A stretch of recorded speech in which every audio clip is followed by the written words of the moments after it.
لیکن آن ورڈ پھر year lines وجود میں آئیں جتنی بھی، انہوں نے یہ کہا کہ پروفٹ جو ہے وہ ہمارا مین آبجیکٹو ہے. پہلے یہ تھا کہ لاس اور پروفٹ کا خیال نہیں کیا جاتا تھا، لیکن اس کے بعد پروفٹ مین ہو گیا، اور اس کے بعد بہت ساری ایئر لائنز جو ہیں اس میں غرق ہو گئیں اور بہت ساری نئی ایئر لائنز ابھریں.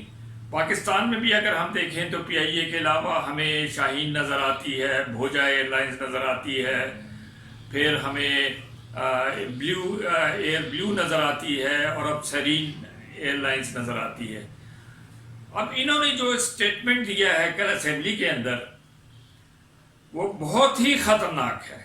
یعنی جیسے ان کی عادت ہے ہمارے بھائیوں کی جو پی ٹی آئی کے ہیں، چاہے وہ وزیر اعظم ہوں چاہے وزیر ہوں، کہ بغیر سوچے سمجھے بولتے ہیں اور یہ دیکھے بغیر کہ اس کے کانسیکوینس کیا ہوں گے. ٹھیک ہے، اگر اس میں پائلٹس کے اوپر آپ نے الزام ڈالا تھا، اور اس سے پہلے بھی جتنے حادثے ہوئے ہیں پائلٹس کے اوپر ہی کوئی مورد الزام ٹھہرایا گیا. حالانکہ یہ بھی ہو چکا ہے کہ جناب اس میں کئی دفعہ جہاز جو ہیں ان کے جو پرزے تھے وہ خراب ہوئے اور ان کو کھینچ تان کر کے پاکستان لایا گیا. یہ بھی یہاں پر ہوتا رہا. لیکن جیسے میں نے آپ کو بتایا کہ 70s کے بعد انہوں نے اپنا آؤٹ لک چینج نہیں کیا. یعنی ان کا کام صرف یہ رہا کہ نوکریاں کرنی ہیں اور پیسے بنانے ہیں. اب یہاں جو بورڈ آف ڈائریکٹرز ہیں اس میں جو انڈر گریجویٹ لوگ ہیں وہ 30 40 لاکھ 50 لاکھ روپے لے رہے ہیں. کس بات کے؟ کہ اگر انہوں نے اس کو ایئر لائنس کو سٹرکچر نہیں کیا. اب کل جب یہ بات آئی سامنے کہ یہ جو ہے ایئر لائن ہماری اس میں یہ ہے کہ پائلٹس اس کو چلا رہے ہیں، تو سپریم کورٹ کے چیف جسٹس نے بالکل صحیح کہا کہ یہ ایسے لگ رہا ہے جیسے میزائل ہیں اور کسی وقت بھی پھٹ سکتے ہیں. تو اب آپ مجھے یہ بتائیں کہ دنیا میں پی آئی اے کا کیا امیج رہا؟ ان کو چاہیے یہ تھا کہ اگر رپورٹ میں یہ انہوں نے کہنا بھی تھا کہ پائلٹ کی ذمہ داری تھی، تب بھی اس کو یعنی بیہائنڈ دا ڈور اس کو انویسٹیگیٹ کرتے اور اس کو ڈکلیئر نہیں کرتے. لیکن یہ ہے کہ انہوں نے اس کو ڈکلیئر کر دیا، اور اب پتہ نہیں جو باقی بھی 600 پائلٹس ہیں وہ بھی اس طریقے سے اس کے گلوٹین میں آتے ہیں یا ان کو بھی سیکریفائز کیا جاتا ہے یا نہیں کیا جاتا. دوسری بات یہ ہے کہ جو ہمارا مینٹیننس یا انجینئرنگ شعبہ تھا وہ بہت اچھا تھا، پورے ایریے میں اچھا تھا، لیکن کبھی اس کو انہوں نے بنانے کی کوشش نہیں کی. اب اگر ہم دیکھیں تو اس کا جو اس پہ قرضہ ہے وہ تقریباً 500 بلین چڑھ گیا ہے، اور اس کے جو لاسز ہیں وہ 6.3 بلین پر منتھ ہیں. پہلے تو یہ جو ہمارے اس وقت سٹنگ جو چیئرمین ہے یہ کہہ رہے تھے ہم پروفٹ میں آ گئے ہیں، لیکن جب انہوں نے پرائم منسٹر کو رپورٹ دی تو بتایا کہ 6.3 بلین کا لاس آ رہا ہے.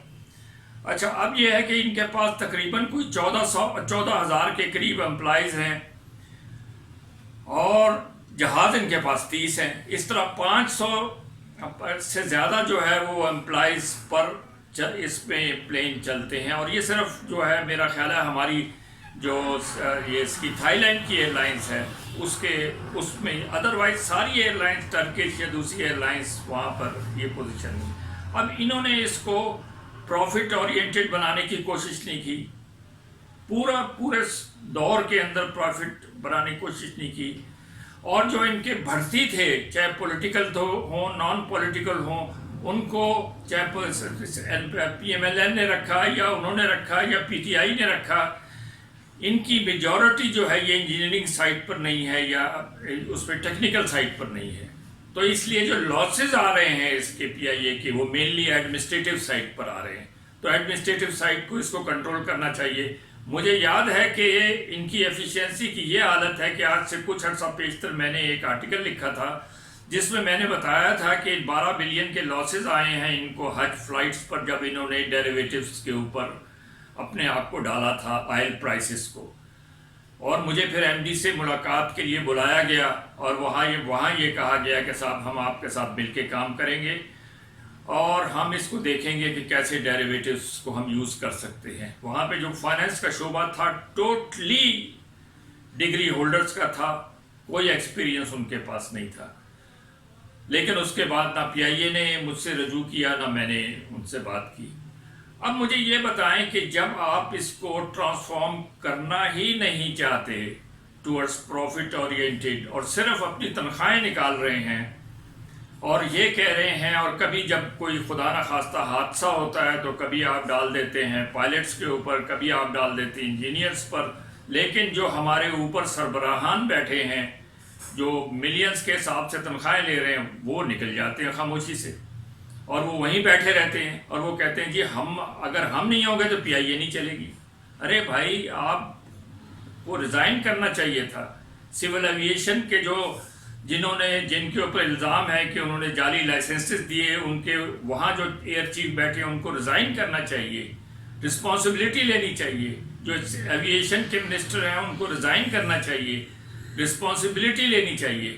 لیکن اس پر مجھے پتا ہے کہ کوئی بات نہیں ہوگی اور کچھ عرصے کے بعد یہ مسئلہ دبدبا جائے گا۔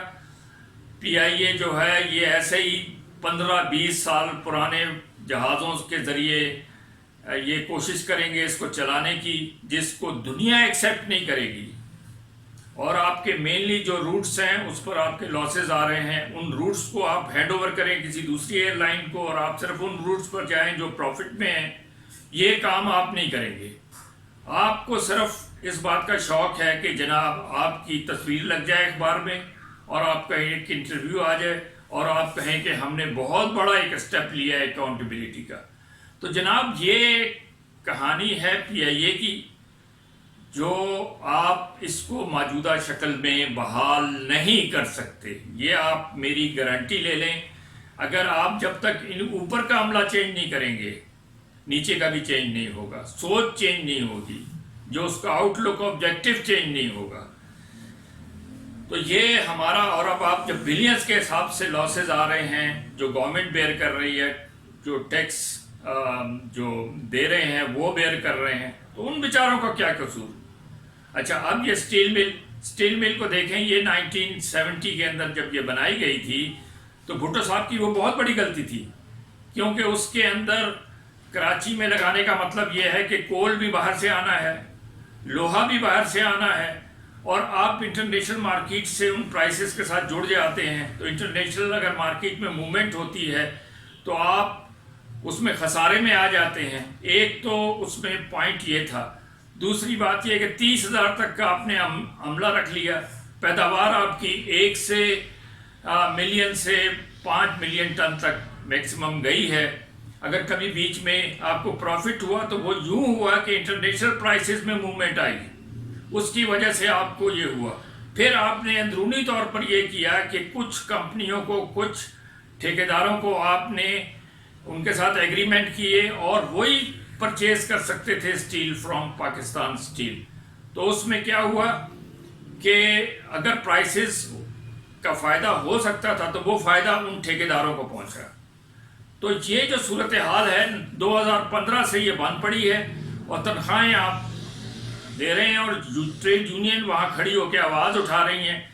تو ان ٹریڈ یونینز کا یہ بھی کام ہے کہ وہ مل کر کام کریں گورنمنٹ کے ساتھ یا دوسروں کے ساتھ، کہ کس طریقے سے ہم، اچھا اس میں اس کی اسٹیل مل کی سب سے بڑا ایسیٹ یہ ہے کہ اس کے پاس ہزاروں ایکڑ زمین ہے، جس کی جو ہے وہ ٹریلین کے حساب سے اس کی قیمت ہے، لیکن اس طرف، اور جب بھی کوئی اس کو آپ لگاتے ہیں سیل پر تو وہ زمینیں مانگتے ہیں آپ سے۔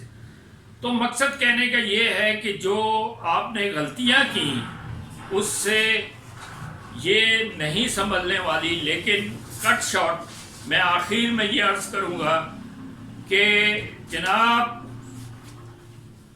ہم اس کی فیور میں نہیں ہے کہ امپلائیز جو ہیں ان کو فارغ کیا جائے یا لوگ بے روزگار ہوں، کیونکہ پاکستان میں جو تقریباً بے روزگار لوگوں کی تعداد کورونا کے بعد تقریباً 1 کروڑ سے اوپر ہو گئی ہے، یہ اور اضافہ ہوگا۔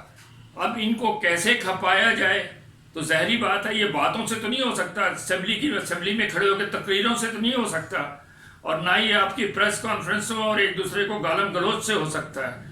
اس کے لیے جیسے میں نے آپ کو بتایا کہ آپ کو ایک پورے پلان کے ساتھ سامنے آنا چاہیے، اسٹیل مل کا بھی اور پی آئی اے کا بھی، اور وہ پلان جو ہے وہ آپ لوگوں کے سامنے پیش کریں اور اس پر لوگوں سے سجیشن بھی مانگیں، تاکہ اگر کوئی ٹیکنیکل لوگ ہیں یا دوسرے لوگ ہیں تو وہ اپنی سجیشن دیں، اور پھر اس طریقے سے آپ ان اداروں کو نکالنے کی کوشش کریں۔ اگلی دفعہ ہم انشاءاللہ تعالیٰ کراچی الیکٹرک پہ بات کریں گے، جو ایک بہت بڑا مسئلہ ہے۔ شکریہ، خدا حافظ۔